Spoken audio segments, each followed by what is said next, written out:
So this is the third video for this semester for Physics 112, and I'm going to discuss vectors, mainly dot product and cross product. But before I get into that, I have to go back and rebrief what we were doing earlier on vectors. So here I am going to draw a vector, and it is making an angle theta with respect to the positive direction of x-axis. Now this vector can be represented by its components. One is along x direction and the other one along y direction.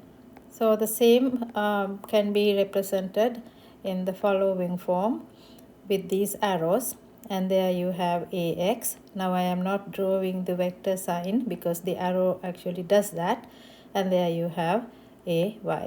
And the third form that I can do the same is using the unit vectors. So here I have ax with I hat and then ay with j hat. So this is these are three different ways that we can represent a vector, and you all know that ax is given by the magnitude of a and the cosine of the angle that it makes with respect to the positive direction of x-axis, and the angle is measured in the y direction, in the counterclockwise direction. So the same way the y component can be written as a sine theta. Now these are important things, so please make sure that you write it down and bring it to the exam, because these can be included in your equation sheet, right? Definitely not worked out examples. Now with this knowledge, if now I am going to move on to the products, vector products. So the first one that we were discussing was vector multiplied by a scalar. So a vector and a scalar.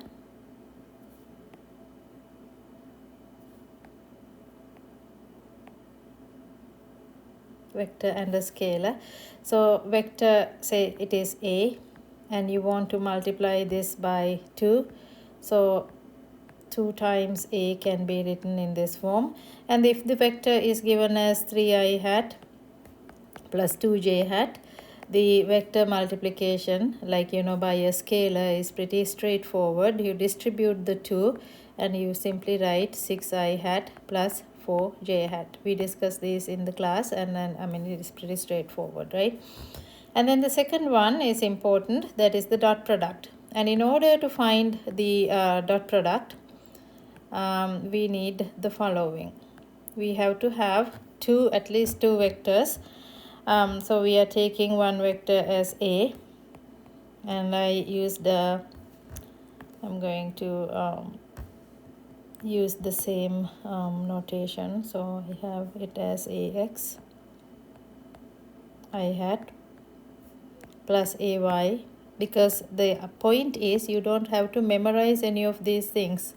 That's why I am using different notations all the time. I was using lowercase letters in the class, and here I am using uppercase letters, and then I'm using x and by here, okay, and that these are the two vectors, right?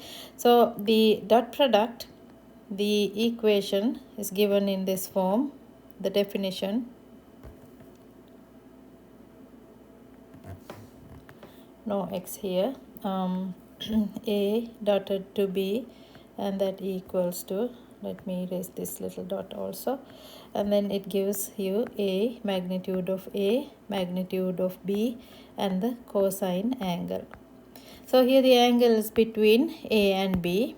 So the a and b, the vectors can be arranged in any direction, and we are not worrying about any counterclockwise or clockwise directions here. It's simply the angle between the two vectors. So if you can draw the vector a in this form, vector b in this form, then the angle between the two vectors is theta. So here we do not discuss about taking angles with respect to positive x-axis and the other and going in the counterclockwise direction, just the angle between the two. Now we looked at the for the identities I dotted to I and j dotted to j and k dotted to k. And we found out that j and j, k and k, I and I, they are parallel to each other. As a result of that, they are making the cosine theta equals to a 0. So cosine 0 in the equation, that becomes the 1. As a result, you have the j I dotted to I equals to 1, j dotted to j equals to 1, and k dotted to k equals to 1. And when these are like vectors, all are like vectors, and when you are looking at the unlike vectors or the cross multiplication or cross dotting, there you have I dotted to j equals to 0 because cosine angle becomes cosine 90, and then here you have j dotted to k equals to 0 and k dotted to I equals to 0 as well. And in this case, I'm going to just put a note here. The reason that this happens is I equals to 1, j equals to 1. These are the magnitudes. And in the first case, theta equals to 0. So all what you have to do is use this equation, and then you will get the corresponding results over here. And then down here, the only difference is the same magnitude stand as 1, but the angle theta is 90 for the second block here, because they are all perpendicular, orthogonal. If I draw them, here's I, this is j, and the k is coming out of the plane, and the angle between each of these 90, right? I, j, k, y, x, y, z, those are the things. Now again we looked at the angle between the two vectors, and we found the angle between the two vectors, and that was set equal to cosine theta ax bx plus ay by, and divided by the magnitudes of each vector, ax square plus ay square times bx square plus by square, and the square root of that. So that is how you find the angle between the two vectors. So if you go one step further, here you have the inverse cosine and this whole thing coming back in, ax bx plus ay by, and we got this by using the equation above and using the identities that we discussed, followed by that. So here you have the magnitudes. Make sure to use parentheses, otherwise you will have the same you might actually misunderstand that there is a positive sign or something, but the operation between these two square roots is a multiplication. Now this is how you find the angle. Now I don't want any one of you to memorize these equations. All what you do is get the like terms together, and then have I dotted to I goes to 0, go to 1, and j dotted to j equals to 1, k dotted to k equals to 1, and then in the second part you have the cross terms, they are going to 0. I can actually quickly go over finding the a dotted to b by using the vectors. I'm going to do it really quickly.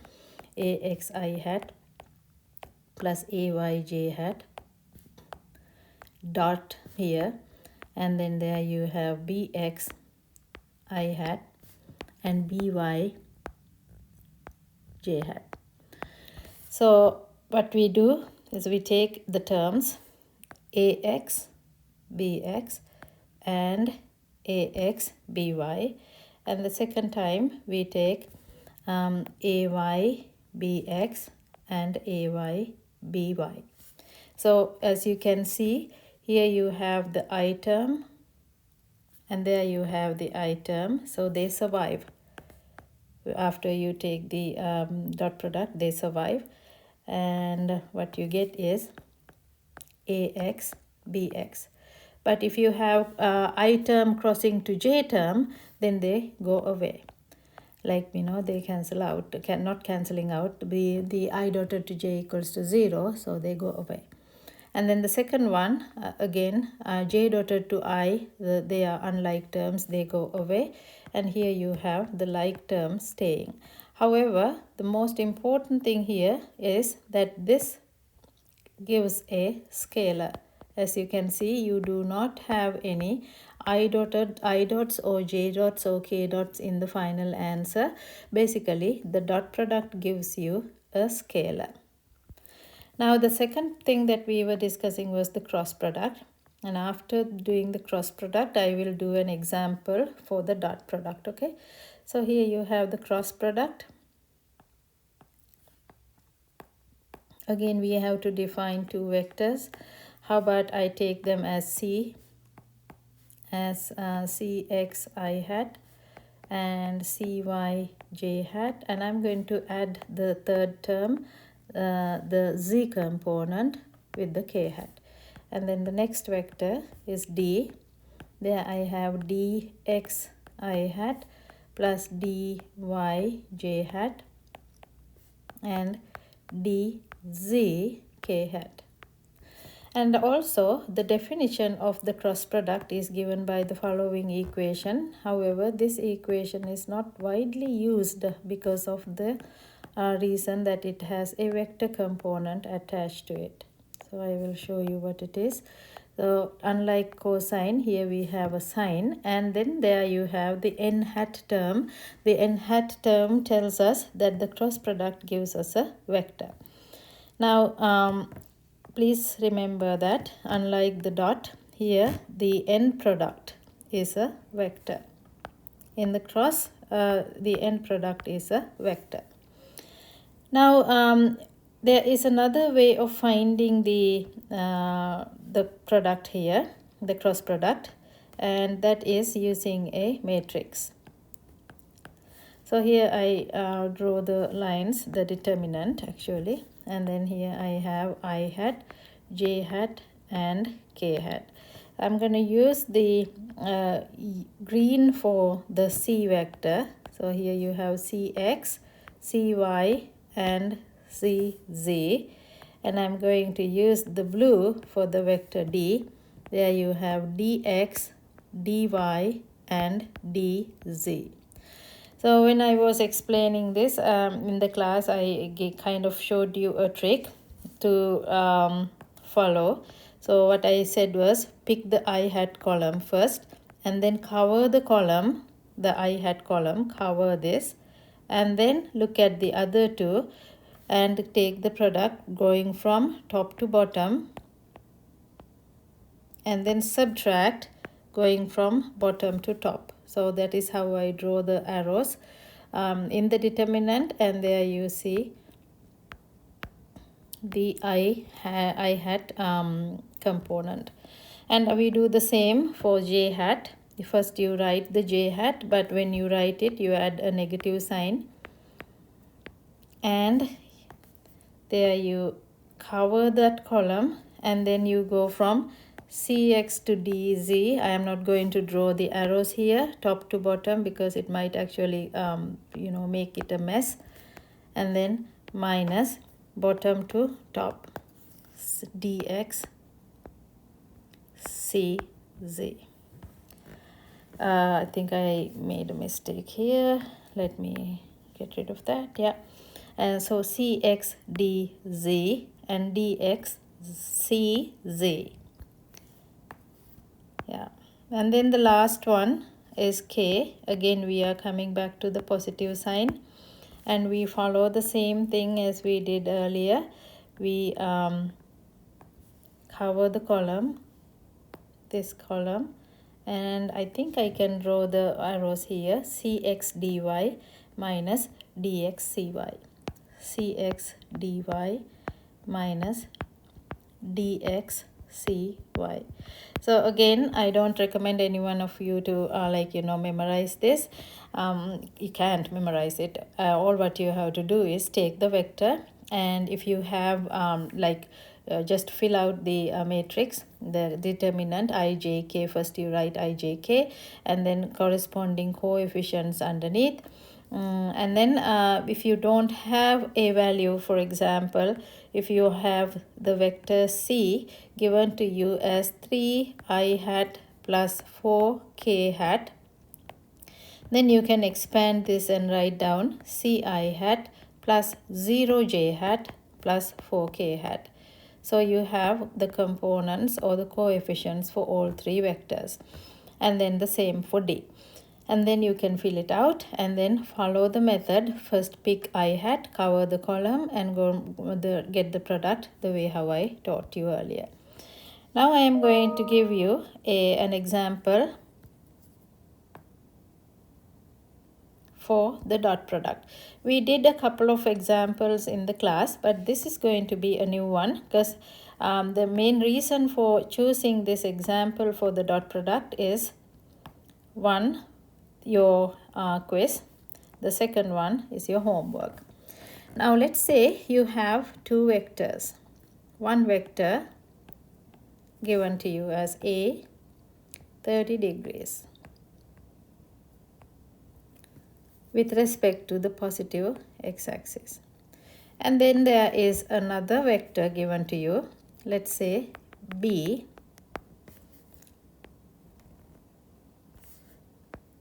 vector B. Now this is the angle given there. Let's say this is 60. And the question asks you to find the angle between A and B. Find the angle between A and B.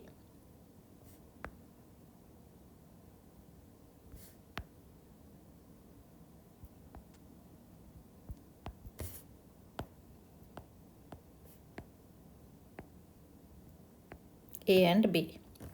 Now we know that we already derived an equation. Again, I told you guys not to remember this, but since this is the same video, I'm just going to use it. Oh, you know what? We can actually forget about that, and you can simply say what we have learned in this chapter is using the dot product to find the angle between two vectors. And having said that, please don't misunderstand that this is the only way. There are other ways too, but we are using the dot product to get this done. Now in order for you to do this, you have to understand what each of these vectors magnitudes are, right? So I have to give you the magnitudes. Let's say A is 10 meter per second, that is a velocity, and B is another velocity vector where the magnitude is 20 meter per second. Now we are good with those. We have the magnitude of A equals to 10 and the magnitude of B equals to 20, and we don't know what the angle between these two guys A and B, but we can find it. As I said, there are other methods, but I want you to try this using the vector dot product, using the dot product. Now in order to use the dot product, we have to write down the vector A in I hat and j hat form. Now as I mentioned at the very beginning of this video, you can write your vector A in this form, AX and AY. So AX is A cosine 30 and AY is A sine 30. Now in this case, without any problem, I can use the angle given because that angle is given to me with respect to the positive x-axis. So here A is 10 and the cosine 30 is like 0.86. And there A is 10 and the sine 30 is a 0.5. So you have AX equals to 8.6 meter per second and Y component is 5 meter per second. So using this information, you can find the vector A and write it down 8.6 I hat, 8.6 I hat plus 5.0 j hat. I hope you all understood what I did. So this is our vector A. Now the vector B, we can write the same way. However, there the angle is not given with respect to the positive x-axis. We have an angle given, but not with respect to the positive x, right? So what you have to do, the first thing is finding what that angle is with respect to the positive x-axis. And you can see that this, I don't know if you can see it, let me use a different color. This is actually 180 and the remaining is a 60. So altogether, the angle that the vector makes with respect to the positive x-axis is 240 degrees. So our B vector is now 20, that is the magnitude, cosine 240, and that is the x component of the vector, and the y component of the vector is 20 sine 240. We follow the same steps as before because the vector B, let me actually insert it in here, can also be written as the x component of the vector and the y component of the vector. This was discussed in the previous weeks, right? So let me substitute for cosine 240. Cosine 240 is a negative 0.5. And sine 240 is a negative 0.86. So there you will have negative 10 meter per second. And there you will have negative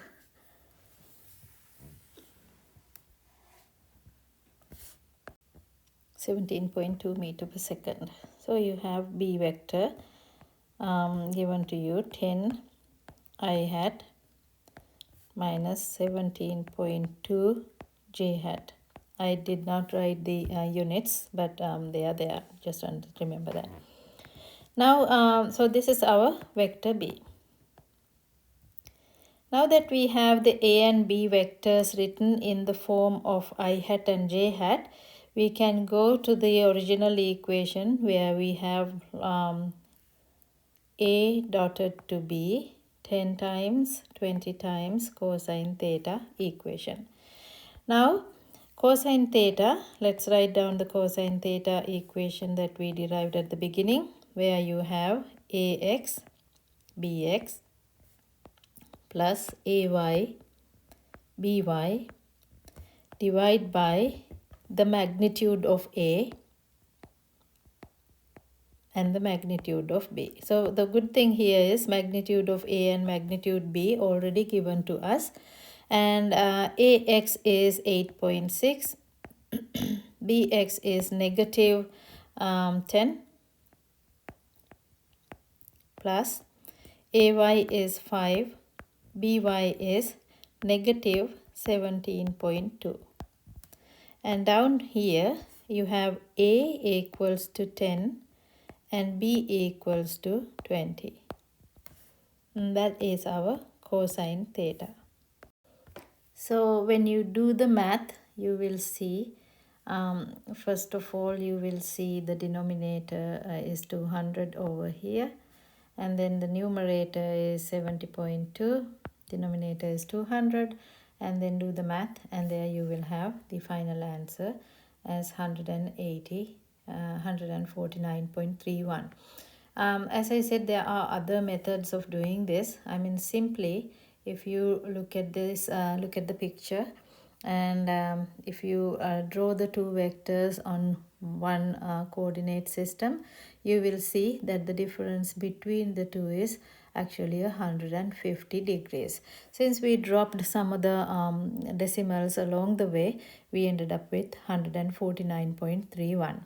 Now the reason for doing this example, as I mentioned earlier, is there is a homework problem with several vectors at different angles. So there you are supposed to use the cross dot product to find the angle between the vectors. So this exercise also was done in order to use the dot product and find the angle between the two vectors. So I believe that things are like clearer than before, and if you want if you have any questions, please talk to me at a later time. Okay. Well, actually I just thought to show you that angle, drawing everything in one coordinate system. Okay, quickly doing that because I don't want to use a lot of time here. So one is 30 degrees here, this is our A vector, and the other one is 60 degrees here, that is our vector B. So the answer that we have found is the angle between these two. So 30, 90 and 30, so 150. And if you are looking at the other angle, that will be 210. Like when I said the other angle, what I meant was this angle, but usually we go with the little angle.